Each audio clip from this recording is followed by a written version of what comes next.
Welcome to the Banker Lamp. Please enjoy the video. You start by prepping the hardware and software so the reset works reliably. Plug the iPhone into your computer with a reliable cable and make sure the phone has at least 20% battery. Low power interrupts restores. On a Windows PC, install the latest iTunes. On Mac OS, use Finder for Catalina or later. Once done, disable firewall or antivirus that might block the connection, and gather proof of purchase or Apple ID info in case activation lock appears.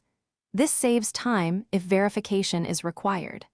Next, force the iPhone into recovery mode so the computer can fully reinstall iOS.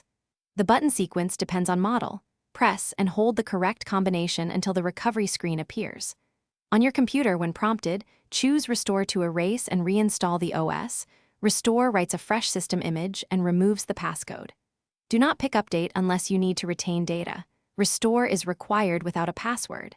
If the process stalls, switch USB ports or cables and repeat the recovery entry, because a flaky connection causes failures.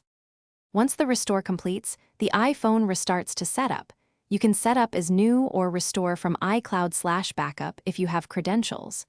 Make sure to sign in with the original Apple ID when prompted to clear activation lock. This is required to re-enable the device. If activation lock blocks you, contact Apple support and present proof of purchase. For persistent restore failures, try DFU mode, use a different computer, or reach out to Apple for hardware-level diagnostics. These steps resolve most edge case failures. Thanks for watching. If this was helpful, leave a like and consider subscribing. See you next time.